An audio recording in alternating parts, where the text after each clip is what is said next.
Trading quarterback Justin Fields would be the dumbest move the franchise has ever done if they actually did it, which they aren't actually going to do it. But in this video, I thought I'd explain why I think it'd be a really dumb idea, because there's people in the media, former executives too, like Mike Tannenbaum, other analysts on TV, which their opinion doesn't really matter at this point. But I thought that I'd talk about this just because a lot of people have been discussing this and whether or not the Bears should move on from Justin Fields, who they drafted just 2 years ago, because they have the #1 overall pick in the 2023 NFL draft. What's going on, guys? I'm back with another Chicago Bears offseason discussion video, which I'll be doing pretty frequently throughout this offseason, talking about the previous season, talking about the future of the Bears, talking about the draft, free agency, etc. So subscribe to my channel if you guys want all that speculation, all the discussion. But today I'll be talking about why it would be an extremely dumb idea to trade Justin Fields this year. Now, again, I don't think this is actually going to happen, because I don't think Ryan Poles and the front office of the Bears are dumb enough to do something like this. Even though Ryan Poles did not completely shut down the idea of drafting a quarterback, he basically indicated that he will not do it unless he's completely blown away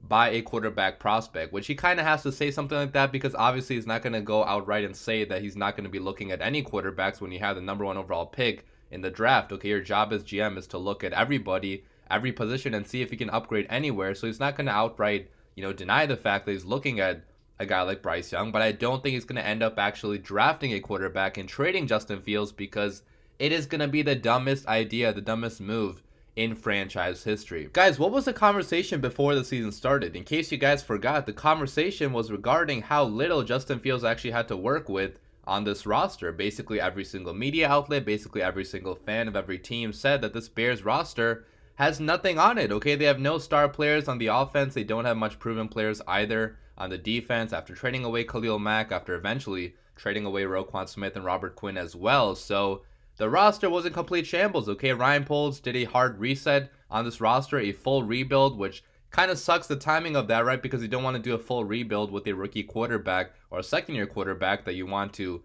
develop this year, right? So the timing sucked of that, but that was the general consensus among the NFL world. Justin Fields does not have anything to work with here in regards to receiving talent, in regards to offensive line proven talent. So it's going to be really difficult to see any major leap, any major breakout from him this year. But yet we still saw significant growth from him as a quarterback this year, even with how bad the situation was, which is a testament to how talented this quarterback actually is. Okay, few quarterbacks probably in the league right now could be successful in the situation that the Bears threw Justin Fields into. Okay, the worst pass blocking offensive line, ranked by obviously PFF in a true pass set type of situation, right? So they were actually pretty good run blockers up front, but true pass sets, when you're straight up just dropping back, passing the ball, no play action, no screen passes, when you're just trying to pass the ball down the field, the Bears offensive line could not block well enough for the vast majority of the season to buy Justin Fields any time to find somebody open down the field. And you may say that, oh, Justin Fields,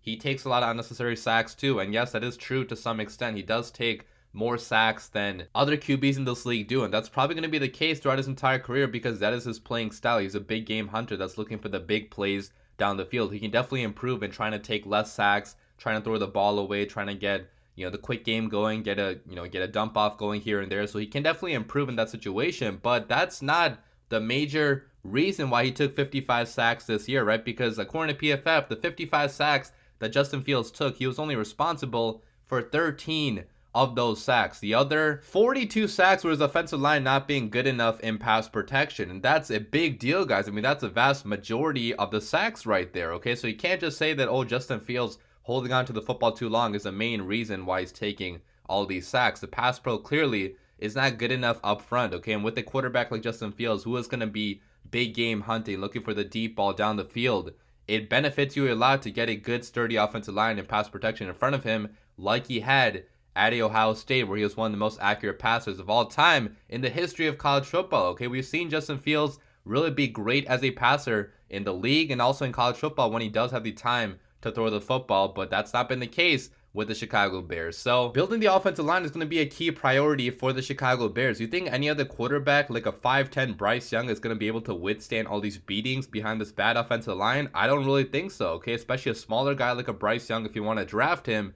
Is he going to be able to withstand a season, a full NFL season behind this offensive line. Okay, a guy like Justin Fields, he's at least 6'3", 220 pounds, so he can at least go through these beatings and not get significantly hurt. Okay, he only missed one game the entire year due to actual injury. The last game he missed was due to basically tanking reasons because the Bears were trying to tank the last game. But only missing one game due to injury, that's pretty significant. Okay, that's pretty impressive with how many beatings he actually took, taking 55 sacks on the year and running so much as well. So the O-line issues definitely hurt him a lot this year, but he still improved as a passer both on film and on the stat sheet as well. Now I know a lot of Bears fans will say he didn't improve enough as a passer, right? Like he still only had about 160 passing yards per game, which for a starting quarterback in the year of 2023, that's not good enough, right? Like you hope to get more, but again, the offensive line was not there. They passed the ball at the lowest rate in the NFL, so we ranked 32nd in terms of passing attempts per game. So obviously they're not going to have Justin Fields is not going to have crazy passing numbers when you're only passing the ball 23 times a game. Okay, some games he got even less passing attempts than that, and that's mainly because the Bears offensive staff seem to not want to kill Justin Fields behind this offensive line. Even passing the ball at the lowest rate in the league, he still took the highest amount of sacks in the league, which is a big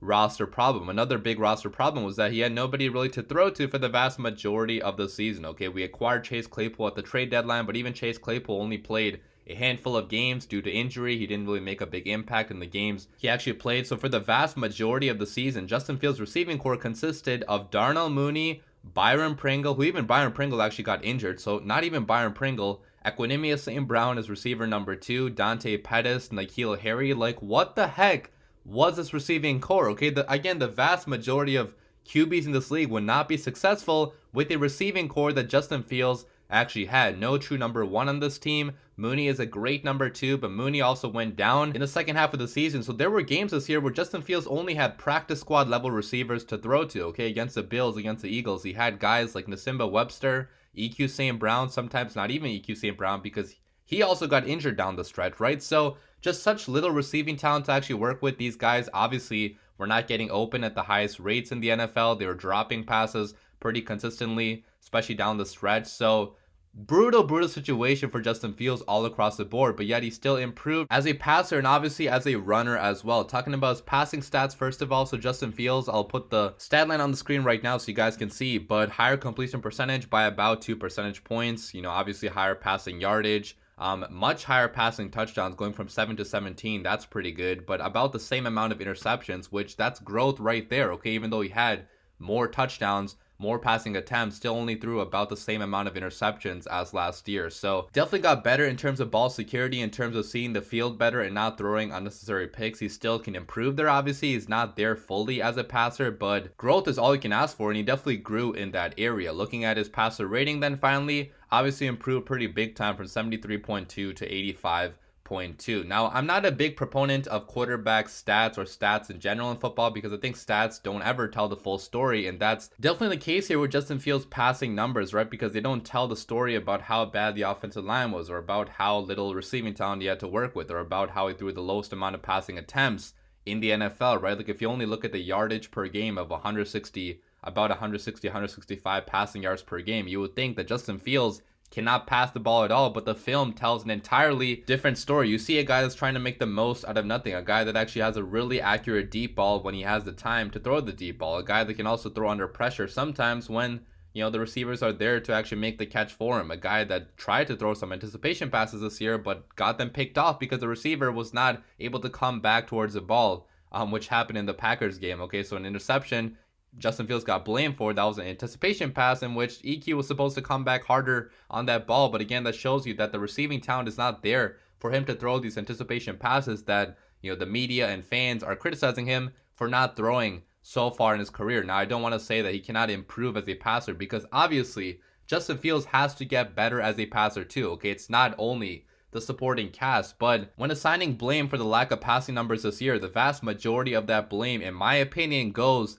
to the supporting cast and somewhat to the coaching staff too for not calling up many passing plays. But again, I think they did that to protect Justin Fields from having to be killed behind this very bad offensive line. So I didn't even talk about his rushing numbers at all. Okay, in this video I didn't talk about anything regarding his rushing ability, which obviously is game breaking. Justin Fields is the best runner of the football at the quarterback spot in the entire NFL, which has kept us in so many games. Okay, his ability to break a run of 50, 60 yards, break people's ankles in the open field, you know, avoid a sack and spin out of it for like a 20, 30-yard gain. That is game-breaking, insane stuff that obviously we were very excited to see this year. But in the future, that's not going to be the major part of his game. Okay, that's not going to be the only part of his game, because that's never who he's been in his football career. Okay, the only reason why he's running so much with the Bears is because he has to. Okay, because he has no supporting cast in college. Like I mentioned multiple times in this video, he was one of the most accurate passers in college football. In fact, he had less rushing yards in college at Ohio State than Trevor Lawrence did at Clemson. Okay, you don't think of Trevor Lawrence as a running quarterback because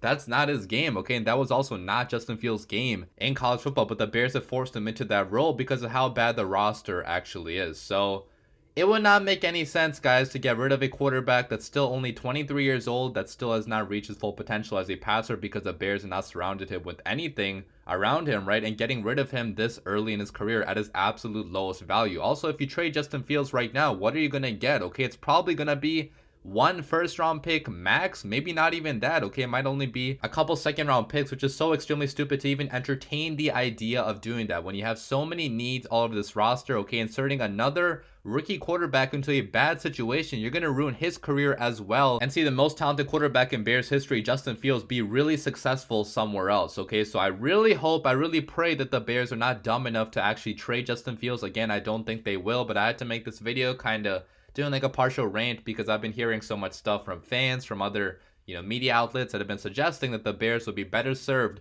trading Justin Fields. No, they would not be. Let me know your thoughts down below, guys, about all this, but as always, bear down.